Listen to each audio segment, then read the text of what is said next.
Muling nagising si Elena na mabigat ang kanyang pakiramdam. Sa pagmulat ng kanyang mga mata, hindi niya maiwasan na magtaka, lalo na nang mapansin niyang nasa hindi familiar na silid siya. Nasaan ako? Teka lang, ano ang ginagawa ko dito? Mahina niyang bulong sa kanyang sarili at akmang babangon sana, pero muli din siyang napahiga sa malambot na kama nang maramdaman niya ang biglang pagkirot ng kanyang ulo. Mariin niyang naipikit ang kanyang mga mata, pero muli ding napadilat nang maramdaman niya ang pagbukas-sara ng pintuan ng silid. Hindi niya pa nga maiwasan na magulat nang tumampad sa mga mata niya ang lalaking tumulong sa kanya kanina. Kumusta ang pakiramdam mo? Kaagad na tanong nito sa kanya nang mapansin marahil nito nagising na siya. Sir, pasensya na po kayo kung nakatulog ako. Siguro, kailangan ko nang umalis. Mahina niyang bigkas. Hindi niya na sinagot ang tanong nito sa kanya, tungkol sa nararamdaman niya ngayon dahil kaagad siyang inabot ng matinding hiya. Kaya mo na ba? Sobrang taas ng lagnat mo kanina at isa pa, baha na ang halos buong Metro Manila. Mahihirapan kang makauwi sa inyo kung ipilit mo ang gusto mo. Seryosong sagot nito sa kanya habang nag-uumpisa na itong naglakad palapit sa kanya. Hindi na din siya nakapalagpa nang bigla na lang nitong ipinatong ang sarili nitong palad sa kanyang noo. Na para bang gusto nitong i-check kung mailagnat pa ba siya. Masyado ka pang mainit. I suggest na magpahinga ka na muna. Dito ka na lang magpalipas ng gabi at tawagan mo na lang ang mga magulang mo na hindi ka makakauwi ngayong gabi. Seryosong muli nitong wika. Hindi naman siya nakaimik lalo na at hindi niya maiwasan na makaramdam ng matinding pag-aalala nang maalala niya ang kanyang mga magulang. Tiyak kasing sasabunin siya ng mga ito kung hindi siya makauwi ng bahay nila sa takdang oras. Sir, salamat na lang po pero kaya ko na ang sarili ko. Mahina niyang wika at muli siyang nagpumilit na makabangon pero muli din siyang napahiga ulit nang maramdaman niya na lalong kumirot ang ulo niya. Napansin niya pa nga ang biglang pagtaas ng kabilang sulok ng labi ng lalaki habang titig na titig pa rin ito sa kanya. Sa totoo lang, para sa kanya isa itong estranghero. Ano nang aba ang pangalan nito? Gosh, hindi niya alam. Kung nagpakilala man ito sa kanya siguro hindi niya maalala. Tiyak din siyang nandito siya sa bahay nito, lalo na't nakikita niya kung gaano kaalwan ang kwarto kung saan siya naroroon. I insist. Hindi mo pa kaya ang sarili mo kaya magpahinga ka na muna. Tutulungan ka nila manang na makakain at makainom ng gamot. Seryosong wika nito at parang hari na mabiblis na itong. Naglakad paalis. Hindi niya naman mapigilan na masundan ito ng tingin. Sa totoo lang, nagtataka siya kung bakit tinutulungan siya ng lalaking iyon. Kung totoosin wala sa hitsura nito ang pagiging matulungin eh. Sa bagay, kung hindi siya iniligtas nito sa matinding ulan, baka hanggang ngayon, nandoon pa rin siya sa gitna ng ulanan na parang isang basang sisiw. Swerte na lang talaga at may tumulong kaagad sa kanya. Samantalang si DJ naman, tuloy-tuloy nang lumabas ng kwarto habang lalo siyang nakaramdam ng matinding pag-aalala para kay Elena. Hindi pa rin kasi bumaba naglagnat nito eh. Kanina pa nila hinihintay ang doktor na titingin dito pero hanggang ngayon nakastock pa rin sa traffic. Kumusta? Gising na ba siya? Natigil siya sa paghakbang nang makasalubong niya ang mommy Trixie niya. May malapad na ngiti na nakaguhit sa labi habang direktang nakatitig sa mga mata niya. Gising na po siya pero mataas pa rin ang lagnat niya.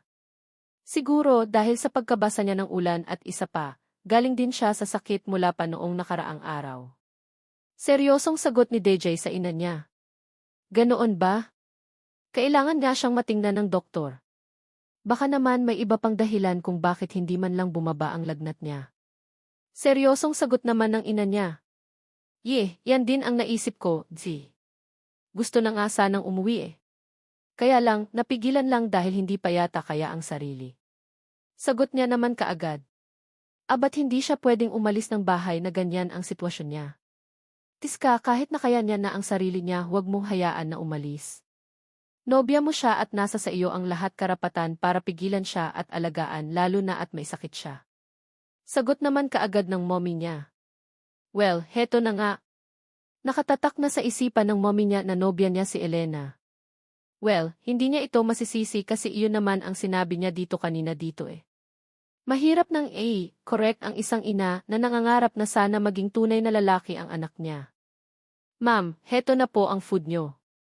Kailangan niyo daw pong kumain habang hinihintay ang doktor na titingin sa inyo.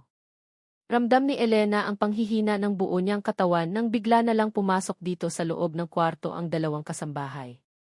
May bitbit ang mga ito na umuusok na pagkain.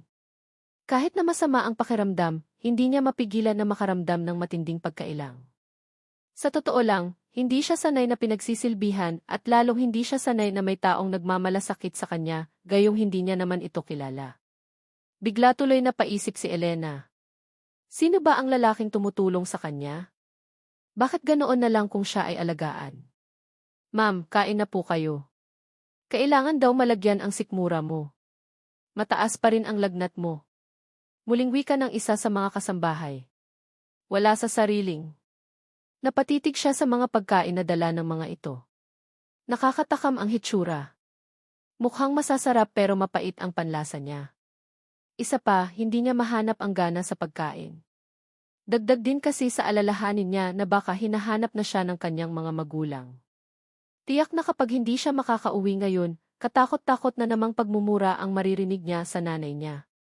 Kung ano-ano na namang salita ang maririnig niya dito. Manang, pwede po bang magtanong? Ano po ang pangalan ng lalaking nagdala sa akin dito? Walang preno niyang tanong kahit na alam niyang nagmumukha siyang tanga. Imagine, nakatulog na siya lahat-lahat, nagising pa rin siyang hindi niya alam ang pangalan ng tagapagligtas niya. Ha? Hindi niyo po kilala si Sir DJ, ma'am? Daniel Jake, nababasa sa ekspresyon ng mukha ni Manang ang matinding pagtataka, kaya naman hilaw siyang napangiti. Ah, hindi po eh. Katunayan, iniligtas niya lang po ako sa gitna ng malakas na ulan kanina. Mahinang sagot niya dito. So, Daniel Jake pala ang pangalan ng tagapaligtas niya. Kay ganda ng pangalan. Bagay sa lalaking iyon. Kahit na mukhang suplado, nagawa siya nitong iligtas sa hindi kanais-nais na sitwasyon. Mariin niyang naipikit ang kanyang mga mata. Patuloy na naglalaro sa isipan niya ang pangalang Daniel Jake, hanggang sa muli siyang napadilat ng may isang eksena na biglang sumagi sa isipan niya. Daniel Jake. Jake. Jake. Mahinang bulong niya sa kanyang sarili. Hindi kaya? Jake, hindi.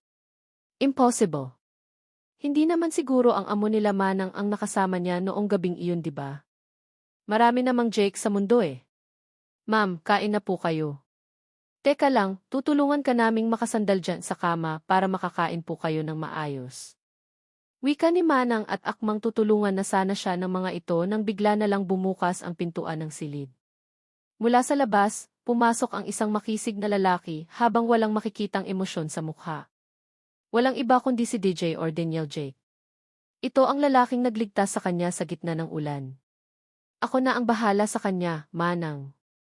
Pwede na kayong lumabas. Wika nito gamit ang lalaking-lalaki nitong boses. Hindi niya mapigilan ang mapalunok ng sariling laway. Nakasimpleng puting t-shirt at cotton shorts lang ito hanggang tuhod pero feeling niya, para itong artista. Simpleng kasuotan pero nagsusumigaw ang angkin nitong kagwapuhan. Sir, pasensya na po kayo sa abala. Pero, pwede naman na po siguro akong umuwi. Baka hinihanap na ako sa amin. Pilit ang ngiti sa labi na wika niya dito. Masyado pa ring malakas ang ulan sa labas at baha na sa malaking bahagi ng lungsod. Hindi kayang bumiyahe ngayon unless kung marunong kang lumipad. Seryoso nitong sagot sa kanya.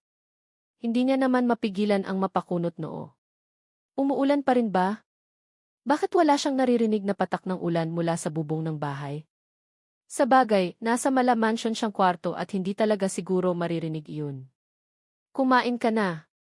Parating na si Dr. Mendoza, kaya kailangan malagyan ng laman ang tiyan mo para mainom mo kaagad ang mga gamot na maaring ireseta niya para sa iyo. Seryoso nitong wika at walang pag-aalinlangan na basta na lang siya nitong tinulungan. Iniangat nito ang kanyang katawan at hinayaan na makasandal siya sa headboard ng kama. Samantalang hindi niya naman maiwasan na magtaka nang masamyo niya dito ang isang familiar na amoy.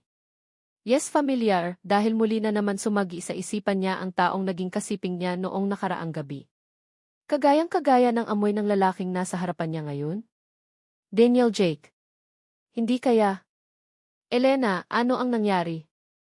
Bakit? Hey! Ayos ka lang ba? Napakurap pa siya nang makailang ulit nang narinig niyang sunod itong nagsalita. Ni hindi niya man lang namalayan na nakatulala na pala siya habang nakatitig dito. Ha? Sorry. Sorry. May naisip lang ako. Hinging paumanhin niya dito. Like what? Sabihin mo sa akin at baka may maitulong ako. Seryosong tanong nito sa kanya. Ha? Wala po. Wala, sagot niya din kaagad. Are you sure? Yes, by the way, bakit ka nga pala umalis noong umagang iyon? Pumasok lang ako ng banyo paglabas ko, wala ka na, walang patumpik-tumpik nitong tanong na labis niyang ikinagula. Huff! Ikaw? Ikaw ang lalaking, hindi niya natuloy pa ang tanong niyang iyon dahil sunod-sunod na din itong tumango. Umamin na talaga eh. Ano pa bang tanong ang kailangan niyang ibato dito, Diaz? Me? Bakit, may iba ka pa bang inaasahan? Seryosong tanong nito sa kanya. Feeling niya, biglang nablangko ang utak niya. Hindi niya talaga kasi ito inaasahan eh. Kung ganoon, kaya siguro siya tinulungan ng lalaking ito dahil nakilala siya. God, ano ba ang pwede niyang gawin? Susumbatan niya ba ito? Magagalit ba siya dito dahil sa sobrang hirap ng pinagdaanan ng katawang lupa niya noong gabing iyon? Pero, hindi eh. Siya kasi ang pumasok sa loob ng silid na iyon. Kung hindi siguro siya pumasok doon, walang mangyayari, di ba? Heist? Ano ba? Well, nagulat marahil kita. Staff ka ng hotel na iyon at ano ang ginagawa mo sa loob ng silid ko? Seryosong muli nitong tanong sa kanya. Siya itong parang na-rape pero bakit parang siya itong sobrang ninerbiyos ngayon? Sa bagay, nakaka-intimidate naman kasi ang lalaking nasa harapan niya ngayon eh. Madilim po ang kwarto noong pumasok ako. Hay, hindi ko po alam na may naka-check-in pala dahil nataranta ako. Hinahabol po kasi ako ni Mr. Nakita ko na sa CCTV footage ang gusto mong sabihin. Hindi mo na kailangan pang ikwento ang tungkol sa bagay na iyan. Ang nangyari sa ating dalawa noong nakaraang gabi is a big mistake pero hindi naman ako ganoon kasamang tao para hindi ko paninindigan iyon. Malinis kang babae at napatunayan ko na iyon kaya naman, asahan mong hindi ko tatalikuran ang magiging responsibilidad ko sa iyo. Seryoso nitong wika. Hindi naman siya nakaimik. Naguguluhan siya. Hindi niya din alam kung paano ito pakikiharapan. Gosh, kaya pala bigla na lang din siyang bumigay noong gabing iyon dahil ang pogi naman pala ng lalaking ito eh. You need to eat. Get rest. Magpagaling ka muna at kapag magaling ka na, saka palang kita hahayaan na makaalis sa bahay na ito, seryoso nitong wika at talagang naupo pa ito sa may tagiliran niya. Hawak nito ang pinga na mailamang pagkain. Gusto siya nitong subuan pero siya itong kusang umayaw. Nakakahiya no? Hindi naman pwedeng magpasubo na lang siya ng magpasubo, di ba? Ayaw niya ding sisisihin ito sa nangyari sa pagitan nilang dalawa noong gabing iyon, lalo na at alam niya sa kanyang sarili na kasalanan niya din siya kasi itong pumasok sa loob ng silid nito eh. Hayast, walang ibang may kasalanan sa nangyari sa kanya noong gabing iyon, kundi ang manyakis na si Mr. Poblete. Tulala ka na naman? Pwede mong sabihin sa akin ang kung anuman ang mga inaalala mo para naman matulungan kita. Muli nitong wika sa kanya. Ha? Wala. Wala. Naisip ko lang kasi na kung hindi sana ako, hinabol ng manyakis na si Mr. Poblet noong gabing iyon, hindi sana ako napadpad sa kwarto mo at may trabaho pa sana ako hanggang ngayon. Mahina niyang wika nito. Hindi niya din mapigilan na makaramdam ng lungkot. Talaga naman eh. Kay laking perwisyo talaga sa kanya ng Mr. Poblete na iyon. Nawalan na nga siya ng trabaho tapos nawala din sa isang iglap lang ang virginity niya na iniingat-ingatan niya. Mr. Poblet, huwag kang mag-aalala, ako na ang bahala sa taong iyon. Seryoso nitong wika. Ha? Ano ang gagawin mo sa kanya? Ibig kong sabihin, kamag-anak ni Mr. Poblete ang taga-GC Department, kaya kahit na maraming complaints sa kanya, hindi siya matangal-tangal sa trabaho. Sagot niya dito. Natawa naman ito at walang sabi-sabing basta na lang siyang sinubuan, kaya naman otomatiko na din siyang napanganga. Tinanggap niya ang pagsubo nito sa kanya at sa kauna-unahang pagkakataon, ramdam niya na para bang may mainit na bagay na biglang humaplos sa puso niya. Sa kauna-unahang pagkakataon, naramdaman niya na may isang taon na gusto siyang alagaan. Taong hindi niya kaano-ano pero nagawang pagmalasakitan siya na never niyang naranasan sa sarili niyang mga kadugo. Sa isiping iyon, hindi niya tuloy mapigilan ang maluha. Hey, bakit ka umiiyak? Teka lang, don't tell me na. Hindi pa man natapos nagsasabihin ni DJ, bigla na lang bumukas ang pintuan ng silid at pumasok ang isang sopistikadang babae. Medyo may edad na ito pero luting pa rin ang ganda. Hindi tuloy maiwasan na makaramdam ng kaba ni Elena, lalo nang mapansin niyang seryoso siya nitong tinitigan sa mga mata. Mom! Ano ba iyan, sana man lang kumatok muna eh. Kaagad namang wika ni DJ. Lalong nagulat si Elena. Mom! Mommy! God, ang ina ni DJ. Bukas ang pintuan ng silid kaya hindi na kailangan pang kumatok. Saka sa kalagayan ng girlfriend mo, wala ka naman sigurong kababalaghan na gagawin, di ba? Seryosong tanong nito na labis na ikinagulat ni Elena. Napagkamalan lang naman siya ng mommy nitong si DJ na girlfriend. Hala! Hindi maari. Nakakahiya. May nangyari man sa kanila ni DJ pero aksidente lang iyon. Wala silang relasyon lalo na at imposible iyon. Hindi siya kagaya ng mga ito na mayaman at tiyak din siyang mamatahin lang din siya nitong mommy ni DJ na mukhang masungit dahil nahuli niya ito kung paano titigan ng masama ang anak. Kailangan niyang itatak sa isipan niya na langit ang mga ito at lupa lang siya. Hindi malaman kung ano ang iisipin ni Elena. Naguguluhan siya. Gosh, napagkamalan siyang girlfriend ni DJ or Jake or kung ano man ang pangalan nito. Basta Jake ang pakilala nito sa kanya noong gabing may nangyari sa kanilang dalawa. Ganoon na ba siya kaganda para isipin ng mismong ina nitong si Jake na syota siya ng anak nito? Saka, ano ang sabi nito? Kababalaghan? Iniisip ba ng mommy nitong si Jake na may ginagawa sila dito sa loob ng kwarto? Gosh, nakakahiya. Parang gusto niya na lang na bumuka na ang lupa at lamunin na lang siya sa sobrang kahihiyan na nararamdaman niya ngayon. By the way, kumusta ang pakiramdam mo, iha? Balita ko nabasa ka daw sa ulan ah. Kumain ka dahil mamaya ng kaunti, darating na si Dr. Mendoza para tingnan ang kalagayan mo. Nakangitiwila ng mommy nitong si Jake kaya hindi niya maiwasan na magtaka. Ang akala ni iya kasi talaga masungit ito eh. Kung gaano kaseryoso ng hitsura nito noong pumasok ito dito sa silid kanina, siyang ngiting-ngiti naman ito ngayon sa harapan niya.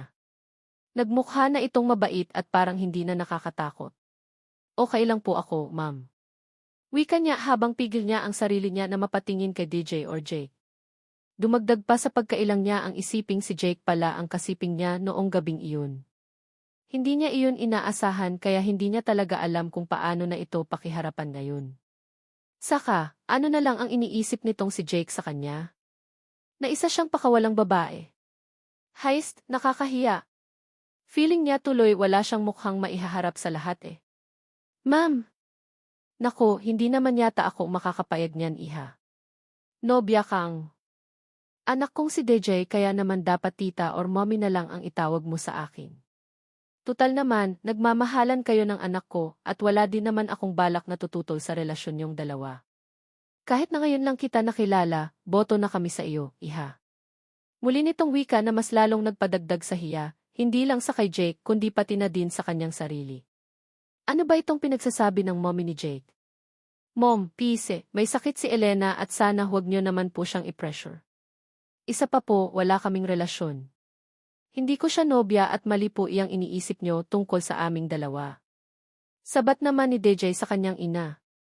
Anong walang relasyon? Ito ang kauna-unahang pagkakataon na nag-uwi ka ng babae dito sa bahay natin tapos sasabihin mo na wala kayong relasyon. Abat DJ, umaasa ang daddy mo na lalagay ka sa tahimik sa lalong madaling panahon kaya huwag mo kaming bigyan. Halata ang inis sa boses ni Andres Trex de la Fuente habang sinasabi ang katagang iyon sa anak niya. Actually, tanggap niyang bading itong anak niya pero mas matutuwa siya kung mag-aasawa ng tunay na babae itong si DJ.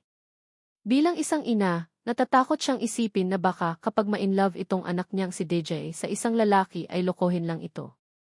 Alam ng buong angkan nila na bading itong si DJ, at ang halos lahat sa kanila ay umaasa pa rin na sana maging tunay itong lalaki pagdating ng araw at ngayong may iniuwi na itong babae sa pamamahay nila. Hindi nila palalagpasin na maging tunay na lalaki DJ sa tulong na din ni Elena. Hindi mapigilan ni Empress Trixie de la Fuente na titigan si Elena. Maganda naman ang nasabing babae, siguro, kunting pag-aayos pa sa dalaga at mas lalong lulutang ang ganda nito. Pakiabangan si Dra. Mendoza sa labas. Iwan mo muna kami ni Elena dito sa kwarto dahil gusto ko siyang makausap. Muling wika ni Empress Trixie de la Fuente sa anak at hindi mapigilan ni Elena na makaramdam ng pagtutol ng kalooban. Hindi niya yata kaya na makausap itong mommy ni Jake na sila lang. Natatakot siya dito at the same time nahihiya siya. Paano na lang kung kunwari boto ito sa kanya ngayon at kapag wala na si Jake, magiging kagaya ito sa mga napanood niyang telenovela na isa pala itong kontrabidang ina. Kahit na wala silang relasyon ni Jake, iniisip na nito na meron dahil nga dinala siya ng binata sa mismong bahay na ito. Mom, hindi pwede. Nakita niyo naman po siguro ang kalagayan ni Elena, di ba?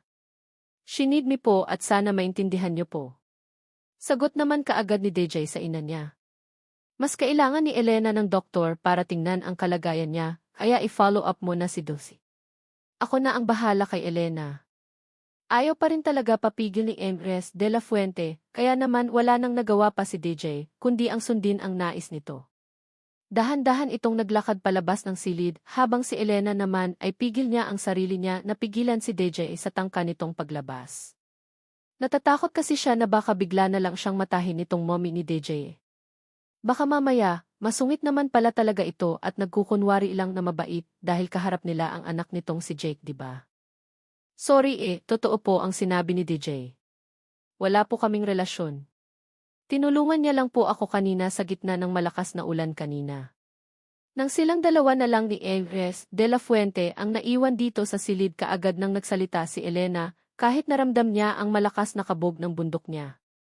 Kailangan niya itong inunahan kaysa siya ang maunahan, diba? Wala kayong relasyon ng anak ko. Are you sure? Elena, sa lahat ng ayaw ko ay iyong taong nagsisinungaling. I am the mother of DJ at bilang ina, excited akong malaman kung sino ang karelasyon ng anak ko. Seryoso nitong sagot sa kanya. Natamim naman siya.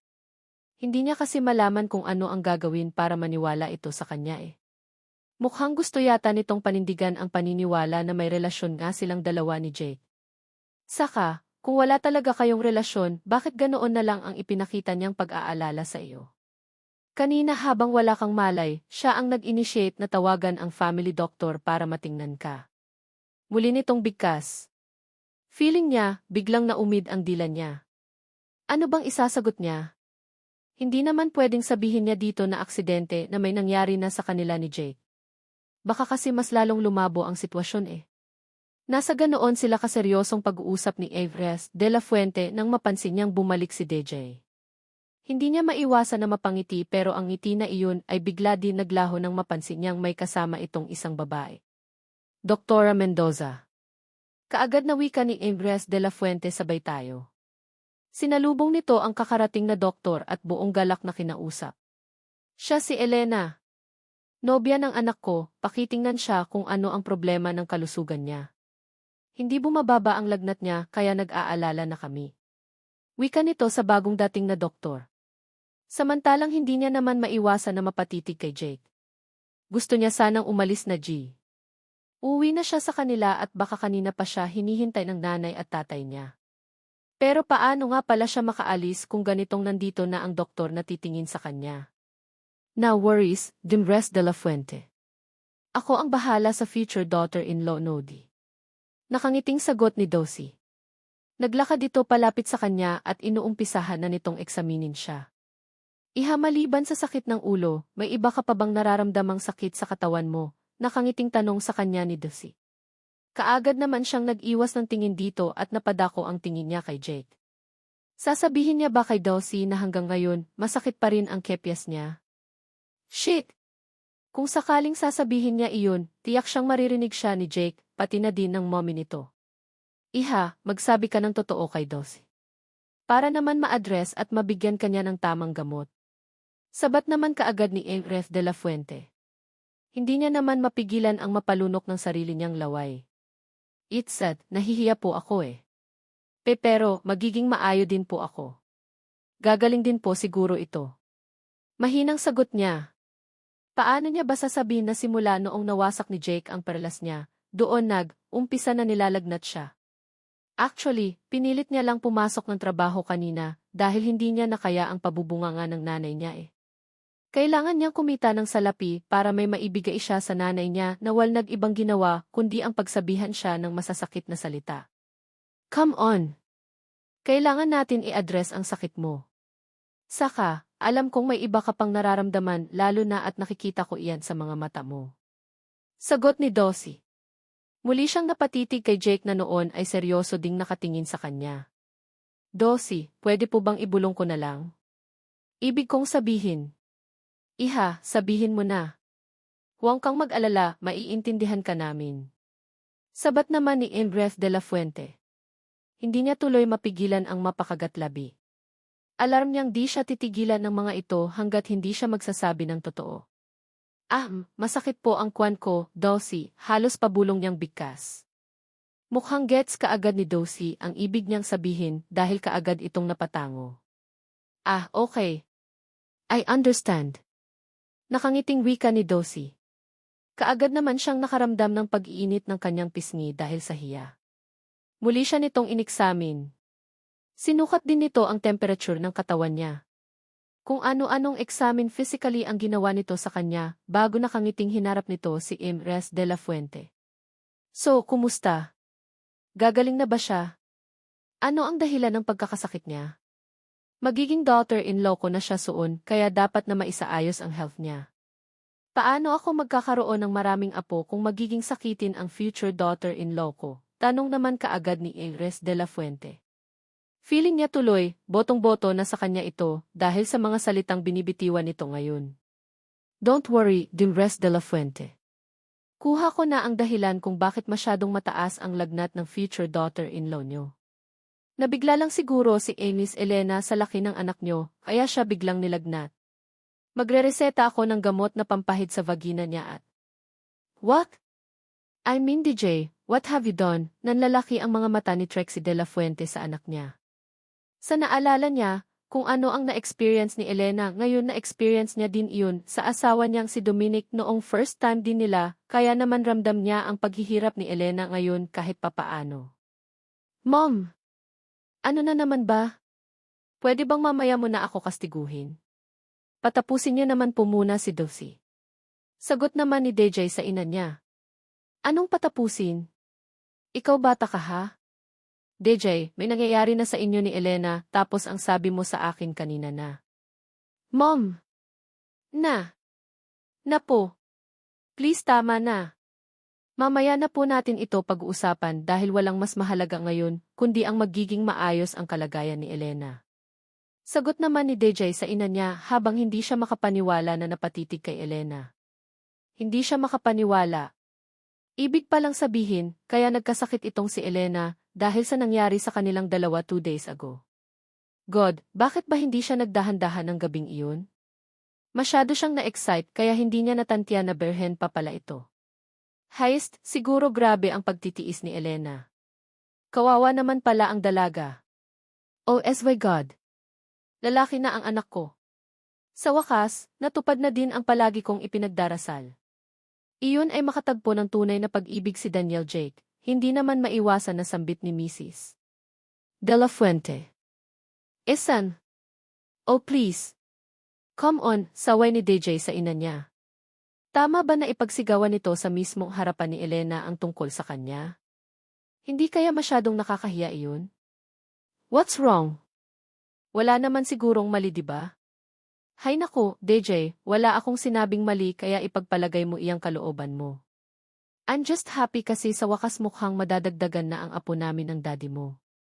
Alam mo naman, iyan na lang ang kaligayahan namin diba? Nakangiting paliwanag ni Trixie sa anak. Samantalang si Elena naman ay kulang na lang mahimatay dahil sa matinding kahihiyan. Ni sa hinagap hindi niya akalain na darating siya sa ganitong sitwasyon. Mabuti na lang talaga at niyaya ng mommy ni Jake si Doktora palabas ng silid. Kahit papaano, nakahinga siya ng maluwag at medyo naibsa ng kahit nakaunti ang matinding hiya na nararamdaman niya. Sorry about that. Huwag mo na lang pansinin ang mga sinabi ni Mommy. Ganoon lang talaga iyon pero mabait naman iyon. She's the best mother in the world for me pa rin naman. Wika ni DJ or Jake nang sila na lang dalawa ang naiwan dito sa loob ng silid. Ayos lang. Saka, pasensya na din sa abala, Jake. Alam kong masyado na akong nakakaisturbo, kaya sana kung maayos na ang panahon sa labas, payagan mo na akong makauwi.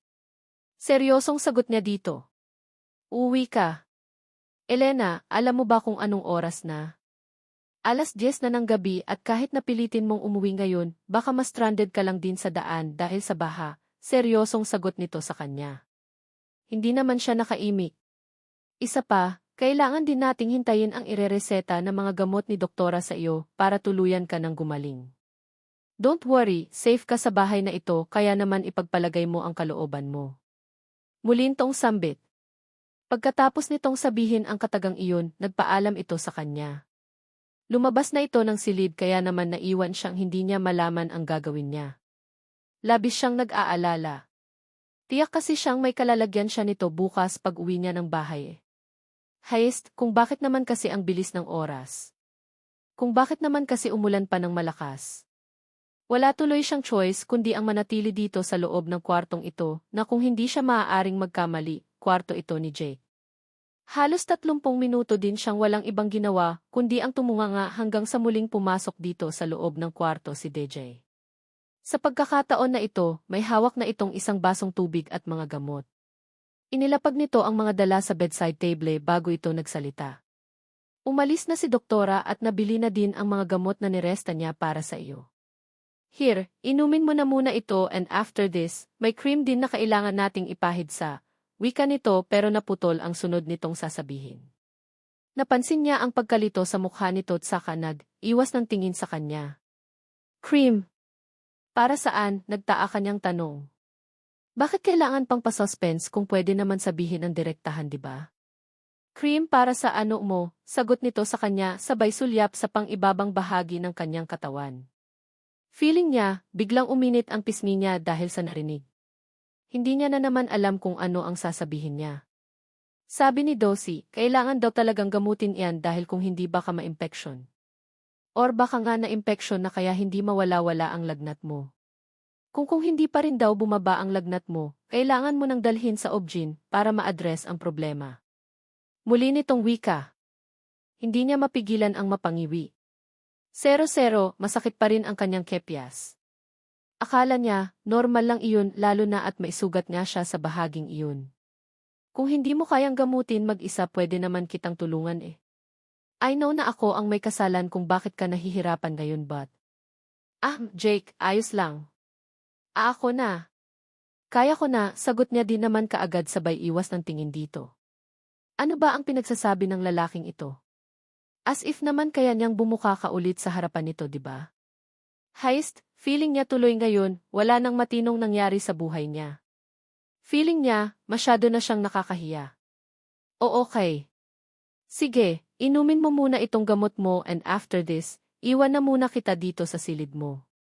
Pasensya ka na kung kailangan kitang samahan dito sa loob ng kwarto ngayong gabi. We will make sure lang kasi na okay ka lang lalo na at mailagnat ka nga. Wika nito sa kanya sabay abot ng isang basong tubig at gamot sa kanya. Kaagad niya namang tinanggap iyon at walang pag-aalinlangan na ininom. Pagkatapos niyang inumin na gamot, muling nagpaalam si Jake na lumabas ng kwarto. Bilin pa nito sa kanya na lagyan niya na daw ng cream ang dapat lagyan kaya naman mabilis siyang tumalima at naglakad na siya patungo sa loob ng banyo. Ginawa niya nga ang sinabi nito.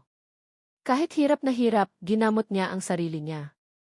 Takot din naman siya na baka kung ano na ang mangyari sa kepyas niya, di ba?